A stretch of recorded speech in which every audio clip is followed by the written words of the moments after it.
Fill अंबिया वल मुरसलीन अम्मा बाद फ़अऊज़ु बिल्लाहि मिनश शैतानिर रजीम बिस्मिल्लाहिर रहमानिर रहीम इन्नल्लाह व मलाइकतहु युसल्लूना अलन नबी या अय्युहल्लज़ीना आमनू सल्लु अलैहि व सल्लिमू तस्लीमा अस्सलातु वस्सलामु अलैका या सय्यदी या रसूलल्लाह। कापी दे दो यार। कल मुनीर लक़द नुव्विरल कमर ला युमकिनु सनाउ कमा कान हक़्क़ुहु बादज़ खुदा बुज़ुर्ग तोई किस्सा मुख्तसर बलगल उला बे कमालिही कशफ़त दुजा बे जमालिही हसनत जमीओ खिसालिही सल्लु अलैहि व आलिही व अस्हाबिही अजमाइन। नहायत ही वाजिबुल एहतराम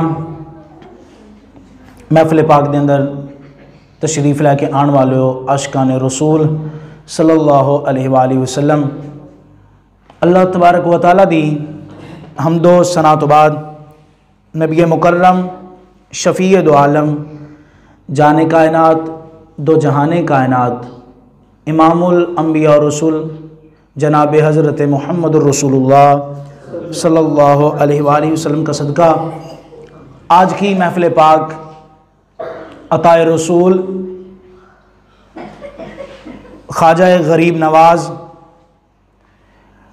वली हिंद कुतुबुल अक्ताब ख्वाजा गरीब नवाज़ ख्वाजा मोइनुद्दीन चिश्ती अजमेरी रहमतुल्लाहि ताला अलैह आप दे उर्स मुबारक दे सिलसिले दे अंदर जारी सारी है।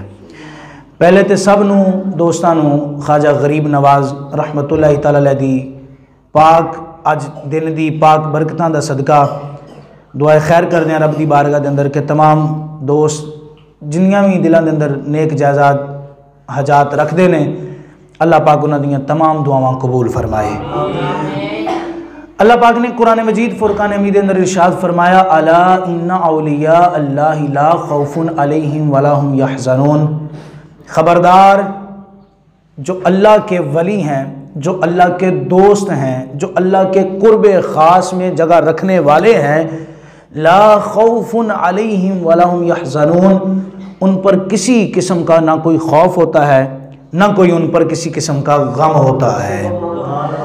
मुफस्सिरीन इकराम इरशाद फरमाते हैं, बड़ी तवज्जो के साथ आपने बात सुननी है, इर्द गिर्द दाएं बाएं देखना नहीं है, आपस में गुफ्तगू नहीं करनी, बार बार उठना बैठना नहीं है, जहाँ पे तशरीफ़ फरमा है इसी जगह बैठ के तवज्जो से गुफ्तगू सुनिएगा।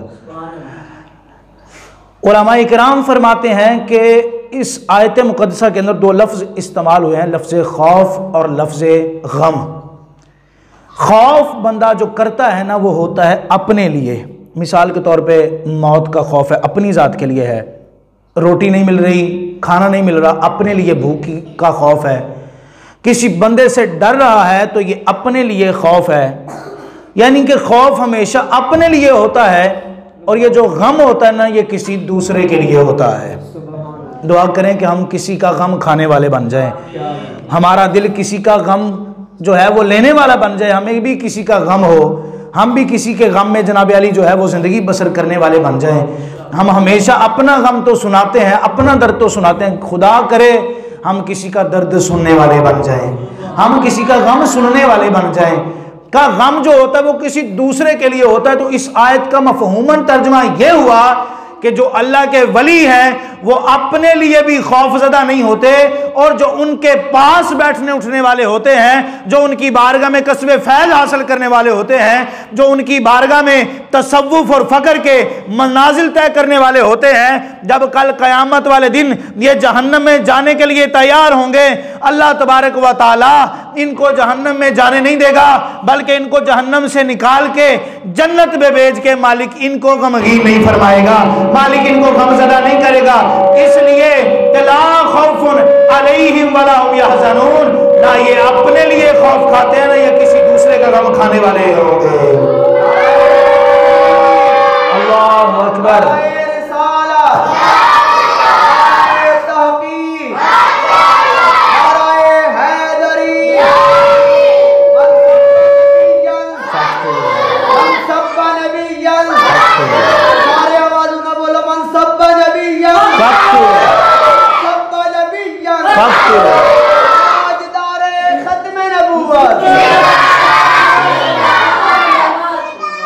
तो इसलिए पहली बात ये कि ये अपने लिए नहीं डरते किसी से, अपने आप से खौफ नहीं खाते, ना किसी से खौफ खाते हैं, और किसी दूसरे का गम भी नहीं आता। अभी किबला कारी साहब आपसे बात कर रहे थे कि अल्लाह वाले जो होते हैं ना तो वो किसी की दिल आज़ारी करते हैं, ना किसी को किसी की करने देते हैं, ना किसी का दिल तोड़ने देते हैं। ये अल्लाह वालों का मजाज होता है। हम कई साल दीन पढ़ते हैं, पढ़ाते हैं, कई साल यूनिवर्सिटियों, कॉलेजों, स्कूलों में धक्के खाते हैं, इल्म हासिल करते हैं, लेकिन यकीन माने हमें आज तक यही नहीं पता चलता कि हमने किसी से मिलना कैसे है, किसी की इज़्ज़त कैसे करनी है, किसी की अकीदत को कैसे देखना है, किसी से मोहब्बत कैसे करनी है, ये हमें पता नहीं चलता। तो असल में इल्म वो है जो हमें अदब सिखाता है, जो हमें आका अलैहिस्सलाम का प्यार सिखाता है, वो इल्म होता है। असल में ये इल्म नहीं होता कि जनाब आप फन्ने खा मौलवी बन जाएं तो यही सारा कुछ हो जाएगा, इससे कुछ नहीं होता। समझ आ रही है बात? क्योंकि नहीं आ रही, इसको एक मरतबा यार सेट करो, बार बार तंग ना करो मेहरबानी करके। ये किसी की बैठा हुआ है कोई तार इन पर कर देता हूँ, तार नू वाड़ भी ना पाओ ना, बार बार एक जगह नू टिका, बार बार ना तंग करें। तो आइए ख्वाजा साहब की जानिब चलते हैं। ख्वाजा मोइनुद्दीन चिश्ती अजमेरी रहमतुल्लाहि ताला अलैह का नाम में इसमें मुबारक है मोइनुद्दीन। बुलंद आवाज़ से ज़रा एक मरतबा आप भी कह लीजिए, क्या नाम है जी? मोइनुद्दीन। आपके वालिद मुकर्रम का नाम है गियासुद्दीन रहमतुल्लाहि ताला अलैह, और वालिदा मोहतरमा का नाम है फातिमा रहमतुल्लाहि ताला अलैहा, और मशहूर कुनियत है उम्मुल कुरा। ये आपकी कुनियत है, लेकिन आपकी वालिदा मुकर्रमा का जो असल नाम है वो हज़रत फातिमा, आपका नाम नामी इसमें गरामी है। तो ये आपका मैंने नाम का जो थोड़ा सा तारुफ था वो आप हज़रात के सामने पेश किया। आइए ख्वाजा साहब की तरफ चलते हैं। ख्वाजा साहब का एक लक़ब है ख्वाजा गरीब नवाज। बुलंद आवाज़ से कहिए सुभान अल्लाह। ख्वाजा साहब का नाम क्या है? एक लक़ब है ख्वाजा गरीब नवाज, गरीबों को नवाजने वाले, गरीबों पे बंदा नवाजी करने वाले। आखिर ये बने कैसे?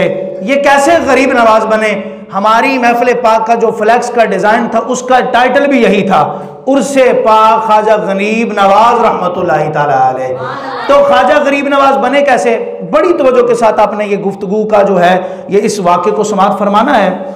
ख्वाजा गरीब नवाज ख्वाजा मोइनुद्दीन चिश्ती अजमेरी रहमतुल्लाहि ताला, बस ठीक है यहाँ पे, ख्वाजा मोइनुद्दीन चिश्ती अजमेरी रहमतुल्लाहि ताला अलैह, आपके पीरो मुर्शिद का नाम है ख्वाजा उस्मान हारूनी रहमतुल्लाहि ताला अलैह, और ख्वाजा उस्मान साहब के पीरो मुर्शिद का नाम है ख्वाजा शरीफ रहमतुल्लाहि ताला अलैह।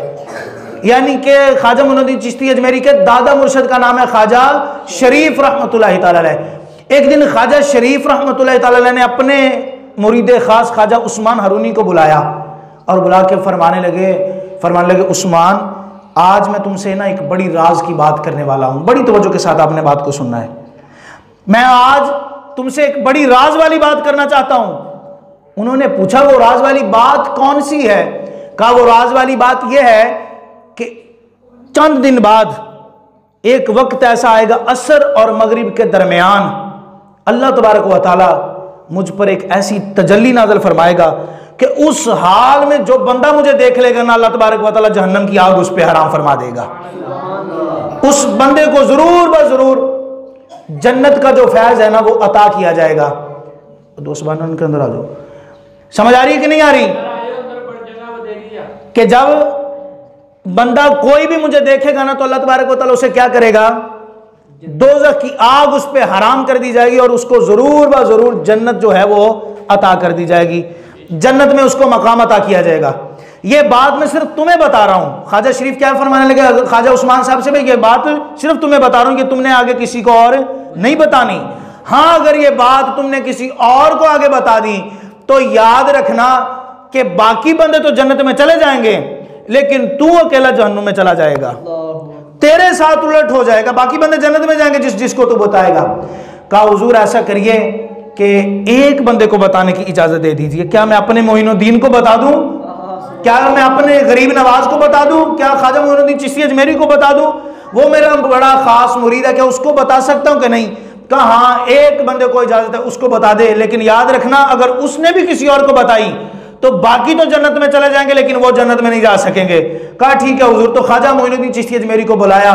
ख्वाजा गरीब नवाज लकब क्यों पड़ा, इस बात को ज़हन में रखिए और वाक़या पूरा समाप्त फरमाइए। ख्वाजा मोइनुद्दीन चिश्ती अजमेरी रहमतुल्लाहि तआला को बुलाया और बुला के फरमाने लगे ख्वाजा उस्मान हारूनी साहब, फरमाया मोइनुद्दीन मेरे पीरो मुर्शिद फरमाते हैं, यानी तेरे दादा मुर्शिद ख्वाजा शरीफ साहब फरमाते हैं कि अल्लाह तबारक व तआला असर और मगरिब के दरमियान एक ऐसा वक्त आएगा मुझ पे तजल्ली फरमाएगा जिस तजल्ली को देखकर लोग जहन्नम की आग से आज़ाद होकर जन्नत का रास्ता देख लेंगे। जन्नत में तो चले जाएंगे लेकिन जहन्नम में कोई जा नहीं सकेगा। लेकिन अगर ये बात तूने किसी और को बताई तो तेरे साथ उलट होगा, तू जन्नत में नहीं जाएगा, तू दोज़ख में चला जाएगा, बाकी सारे जन्नत में चला जाएंगे। कहा मुर्शिद आपने मुझे ये बात बता दी है, अब मैं जानूं और मेरा काम जाने।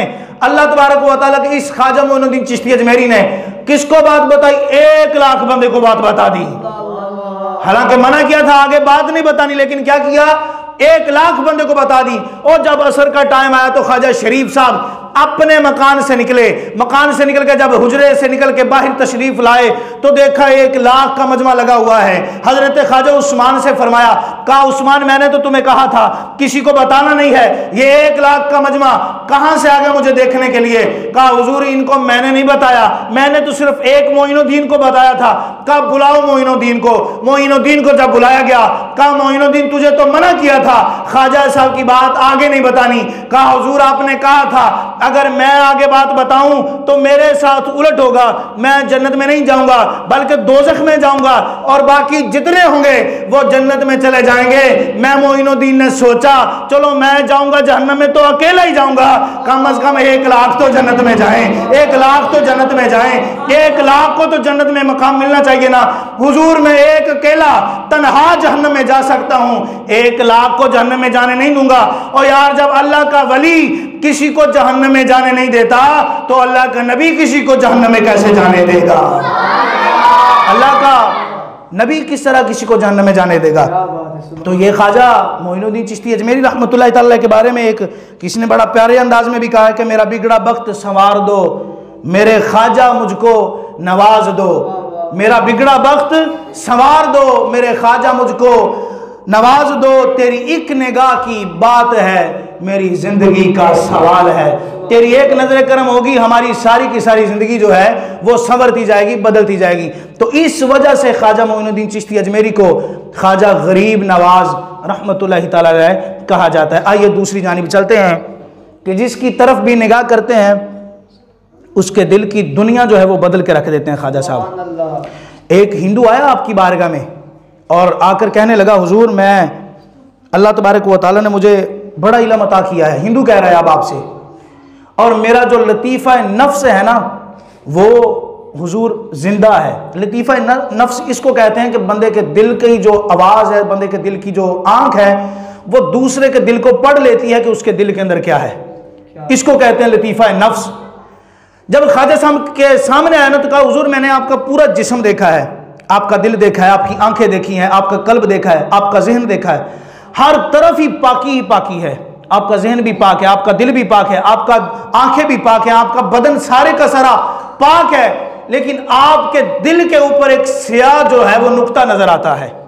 आपके दिल के ऊपर एक स्याह नुक्ता नजर आता है। कहा ये भी दूर हो जाएगा लेकिन एक शर्त है मेरी, दिल का ये नुक्ता दूर हो जाएगा। हिंदू साहब फरमा रहे हैं, कहा मेरी शर्त यह है कि तू कलमा पढ़ के मुसलमान हो जाए, अल्लाह तबारक व तआला मेरे दिल का ये नुक्ता भी साफ फरमा देगा। अब सोचने वाली बात यह थी कि क्या कौन रहा है हिंदू, आगे अल्लाह का वली है, तो वो क्या कह रहे हैं शर्त यह है तू कलमा पढ़ मेरे दिल का नुक्ता साफ हो जाएगा। ये एक समझाने की बात थी। समझाना क्या चाहते थे? उसने कहा हुजूर अच्छा ये बात है। उसने फौरन कहा ला इलाहा इल्लल्लाह मुहम्मदुर रसूलुल्लाह। जैसे ही कलमा पढ़ के मुसलमान हुआ ना तो ख्वाजा साहब का दिल साफ और पाक नजर आने लगा। वो जो एक नुक्ता था ना वो भी खत्म हो गया। कहा हुजूर वो नुक्ता खत्म हो गया। फरमाया सुन अब राज की बात, वो नुक्ता मेरे दिल पे नहीं था, वो नुक्ता तो दरअसल तेरे दिल में था। जब तूने देखा ना मुझे तो मैं तेरे सामने एक आईना बन के देख रहा था, मैं तेरे सामने एक शीशा बना हुआ था। अब तू शीशे में अपने आप को देख रहा था, तेरा दिल भी साफ था, तेरा जहन भी साफ था, तेरी आंखें भी साफ थी। नहीं साफ था तो तेरा दिल साफ नहीं था। जिस तरह तूने कलमा पढ़ा, कलमा पढ़ के तू मुसलमान हुआ, अल्लाह तबारक व तआला ने तेरे दिल को भी पाक और साफ फरमा दिया।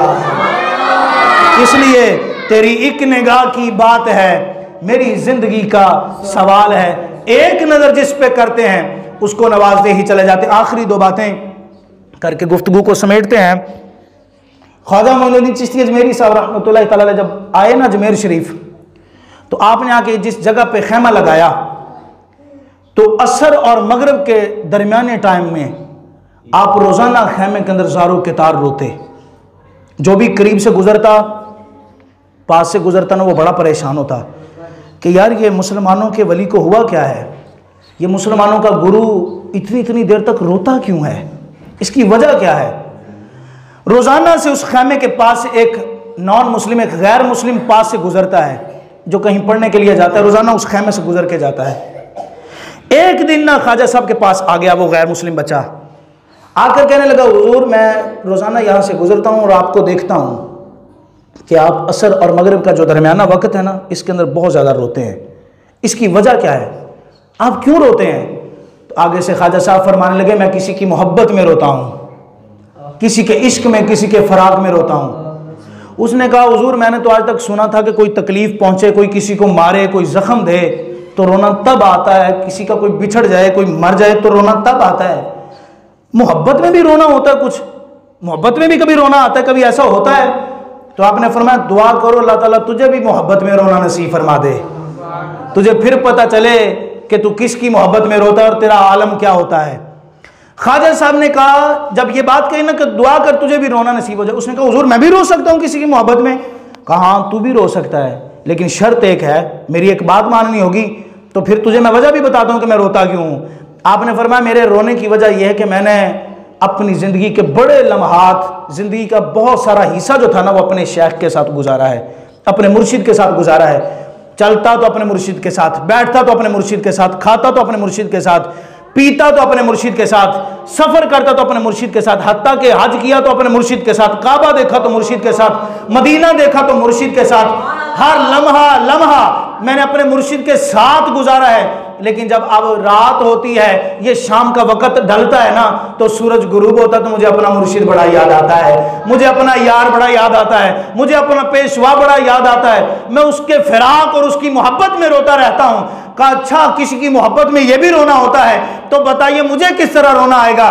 कहा शर्त यह है, पहले कलमा पढ़ो, दूसरा मेरा मुरीद बन, फिर देख तुझे भी मोहब्बत में रोना आ जाएगा। उसने कहा, हुजूर मैं कलमा भी पढ़ लूँगा, मुसलमान हो भी जाऊँगा, आपका बैत भी हो जाऊँगा, लेकिन मेरी भी एक शर्त है, मैं अपनी माँ से इजाज़त लूँगा। माँ के पास है, तो माँ तो हिंदू थी ना उस बच्चे की, तो आगे से कहने लगी, तू तो ज़िद्दी है, तूने कौन सा मेरी बात मानी है, जा जाके हो जा मुसलमान, फिर अगर तू चाहता मुसलमान होना, हो जा मुसलमान। अब उसने कलमा पढ़ा मुसलमानों के। ख्वाजा साहब, ख्वाजा मोइनुद्दीन चिश्ती अजमेरी के हाथ पे बैत हो गया। जब हुआ ना हाथ पे बैत, तो ख्वाजा मोइनुद्दीन चिश्ती अजमेरी ने फरमाया, अब तूने जाना घर नहीं है, अब तुझे छुट्टी नहीं होगी। क्यों? क्योंकि इश्क के बीमारों को कभी छुट्टी मिलती ही नहीं है। मोहब्बत के फिराक में जो रोने वाले होते हैं ना, उनकी छुट्टी नहीं होती। फिर कब साथ ही रहना है, खाऊंगा तो साथ, पीऊंगा तो साथ, चलूंगा तो साथ, बैठूंगा तो साथ। अब हर लम्हा लम्हा साथ है। उसका दिल मुर्शिद के दिल के इतना करीब पहुंचा, इतना करीब पहुंचा कि अब हर टाइम ही पीर के साथ, हर टाइम ही अपने शेख उस्ताद के साथ गुजरता है।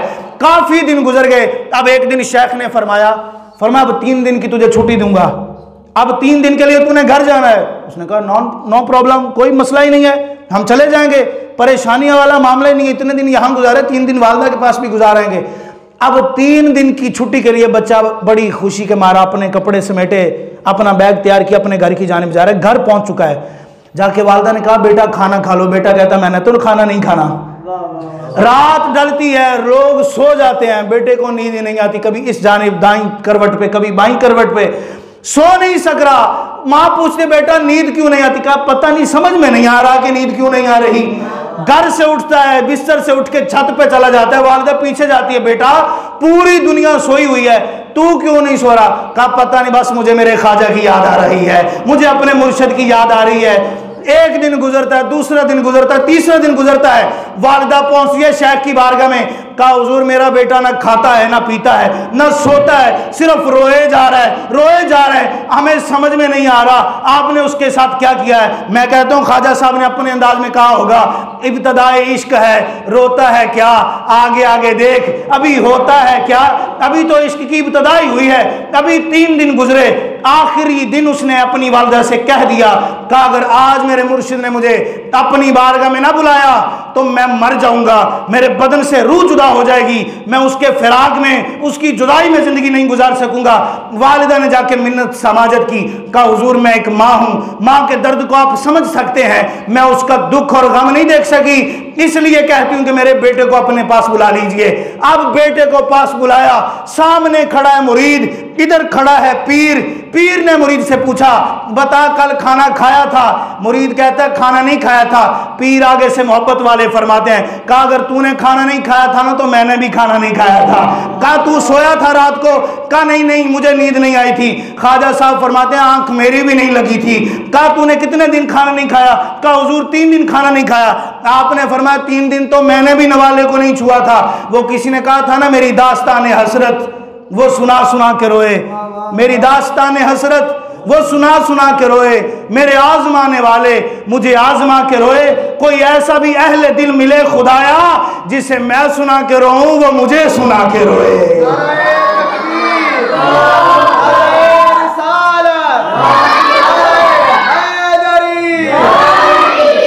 तो किसी ने अजमेर शरीफ जिंदाबाद जिंदाबाद जिंदाबाद। आ रही है समझ के नहीं आ रही?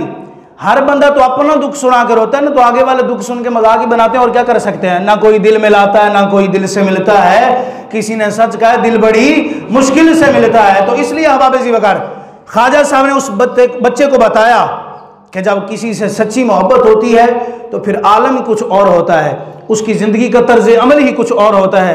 और जब अल्लाह वालों से मोहब्बत हो जाती है तो फिर एक बाजू एक मरतबा हाथ पकड़ते हैं और तोड़ आका अलैहिस्सलाम की बारगाह में पहुंचा देते हैं। आखिरी बात और गुफ्तगू को समेटते हैं। ये बात हम सोशल मीडिया के ज़रिए अपने वो मुसलमान भाई जो हिंदुस्तान की सरजमीन पे जुल्मों सितम का शिकार रहते हैं, आए दिन कोई हिंदुओं की तरफ से साजिशें की जाती हैं, कोई जनाब अली जुल्म सितम के पहाड़ जो है उन पे गिराए जाते हैं, माँ बहनों की बेटियों की इज़्ज़तें पामाल की जाती हैं। आए दिन स्टूडेंट और तलबा के साथ जो है वो नौकरियों के मामले पे भी काफ़ी सारी बहस मुबासा किया जाता है कि नौकरी नहीं मिलेगी, तुम मुसलमान हो, यहाँ पे हिंदू हुकूमत है, पहले हिंदू बनो तो फिर जनाब जाके कोई नौकरी मिलेगी। इस तरह की हज़ारों बातों करने वालों को सिर्फ एक जवाब, वो भी ख्वाजा साहब के ज़रिए। ख्वाजा साहब एक मरतबा सफ़र करते करते ना एक ऐसी जगह पर बैठे जो जगह गवर्नमेंट के अंडर में थी। एक शख्स आया ऊंटों का एक रेवड़ लेकर, ख्वाजा साहब अपने मुरीदों के साथ उस जगह पे बैठे हुए हैं दरख्त के नीचे, आकर कहने लगा कि ये जगह जिस जगह पे आप तशरीफ फरमा है ना, ये गवर्नमेंट की जगह है, यहां पे आप नहीं बैठ सकते, आप यहां से उठिए और जाइए यहां से। जब ये बात की ना ख्वाजा साहब से, तो ख्वाजा साहब मुस्कुराए और उठ पे रहे आप वहां से। आप फरमाने लगे चलो अच्छा मियाँ अब हम चलते हैं, यहाँ पे हुकूमत के फिर ऊँट ही बैठेंगे, हम चलते हैं फिर यहाँ पे ऊँट ही बैठेंगे, हम चलते हैं यहाँ पे। फ़कीर ऐसा ही होता है, वो ज़्यादा पैसे भूसे नहीं करता, ज़्यादा बातें नहीं करता, बस वो यही कहता अल्लाह ही जाने, अल्लाह का रसूल जाने, हम ऐसी बातों में आते ही नहीं हैं। वो बगदाद का शहर था ना, एक फ़कीर गुजरा तो वो बारिश पड़ी हुई थी तो पानी में से गुजर गया ना, तो उसके जूते जो थे वो गंदे हो गए। बाहर जाके जब उसने अपने जूतों को ज़मीन पर मारा तो उसमें से कुछ गारे के ज़र्रात निकल के एक लड़की के कपड़ों पर पड़े। लड़की का शौहर साथ ही खड़ा था, तो उसने देखा कि मैं अपनी बीवी से बड़ी मोहब्बत करता हूँ और ये उसके कपड़े ख़राब कर रही है फ़कीर। उसने बाबा जी को जनाब गिरेबान से पकड़ा, एक थप्पड़ इधर से मार, एक थप्पड़ उधर से मार। अच्छा बाबा जी ने फिर कुछ नहीं कहा, चलो अल्लाह तुम्हारा भला करे। इतनी बात क्या कि आगे चले गए ना, तो एक दुकानदार सुबह सुबह दुकान खोल रहा था, उसने कहा बाबा जी आओ आपको दूध पिलाता हूँ। उसने फ़ौरन गरम गरम दूध बाबे को पेश किया, बाबा जी ने दूध पिया और आसमान की तरफ चेहरा करके फरमाने लगे वाह अल्लाह तेरी भी समझ नहीं आती, कहीं पे तू थप्पड़ मरवाता है और कहीं पे जनाब अली दूध पिलवा देता है। तो ये इनकी जो रगें होती हैं ना वो और ही किस्म की होती हैं। समझ आ रही है कि नहीं आ रही? ख्वाजा साहब ने फरमाया चलो यहाँ पे अब हुकूमत के ऊँट ही बैठेंगे, हम नहीं बैठेंगे। वो तो इतनी बात कह के चले गए, ऊँट उन्होंने बिठाए। सुबह से हुई शाम, जब शाम को ऊँट उठाने वाले आए ना हुकूमत के बंदे, उन्होंने अपने ऊँटों को उठाने की कोशिश की। अब रस्सों से उठाते हैं, ऊँट नहीं उठते, बड़ी कोशिश की कि किसी तरीके से ऊँटों को ज़मीन पे उठा लिया जाए, लेकिन ऊँट उठ नहीं रहे, ऊँट अपनी ज़मीन से टस से मस भी नहीं हो रहे। ये मामला गया बादशाह की बारगाह में। बादशाह ने कहा सारी बातें छोड़ो, उसी फ़कीर को तलाश करो जो फ़कीर यहाँ से उठते हुए ये कह के गया था कि यहाँ पे ऊँट ही बैठेंगे। एक जुमला कहना चाहता हूं हुकूमत को, जो हिंदुस्तानी हुकूमत जो मुसलमानों पे जुल्म और सितम करती है, क्यों अल्लाह के बंदो जरा अक्ल से काम लो। तुम तो ख्वाजा के बिठाए हुए ऊंट नहीं उठा सकते, तो ख्वाजा के बिठाए हुए मुसलमान कैसे उठा सकते हो? ख्वाजा के बिठाए हुए गुलाम कैसे उठा सकते हो? और तुम में तो इतनी ताकत ही नहीं कि तुम ख्वाजा का बिठाया हुआ जानवर उठा सको। तो जब जानवर नहीं उठा सकते तो बताओ बंदा मोमिन कैसे उठा सकते हो? तो ये हिंदुस्तान मोदी के बाप का नहीं है। कोई चाय वाले बर्तन धो के प्राइम मिनिस्टर बन जाए तो वो ये ना समझे कि हिंदुस्तान हमारा बन चुका है। हिंदुस्तान का राजा कल भी ख्वाजा था, हिंदुस्तान का राजा अब भी ख्वाजा है। तो ये है हिंदुस्तान ख्वाजा का। तो इनको तवज्जो से जरा समझना चाहिए कि हम किस जानिब जा रहे हैं और किस गुमराही की जानिब जा रहे हैं। ये ज़मीन मुसलमानों की है, ये आसमान मुसलमानों का है, ये सरजमीन मुसलमानों की है। अल्लामा इकबाल फरमाते हैं, चीनो अरब हमारा हिंदुस्तान हमारा, चीनो अरब हमारा हिंदुस्तान हमारा, मुस्लिम है हम सारा जहां हमारा, हम काफिरों के काफिर काफिर खुदा हमारा। और किसी भूल में ना रहना कि हम तुम्हें मान जाएंगे, ना हमने माना ना हमारे बड़ों ने माना, हत्ता कि हमारे अल्लाह ने भी तुम्हारा इनकार किया, काफिरों का, हिंदुओं के बुतों का इनकार किया। जब वो इनकार करता है तो हम कैसे मान लेंगे? जब अल्लाह ही इनकार करता है तो हम कैसे मान लेंगे? हम तो अल्लाह के मानने वाले हैं ना। जिसे अल्लाह मानेगा हम उसे मानेंगे, जिसे अल्लाह अपनी बारगाह से निकाल देगा हमें भी जो है वो उसको नहीं मानेंगे। अल्लाह तबारक व तआला हम सब का हामी नासिर हो। वाखिर दावाया अनिल हम्दुलिल्लाह।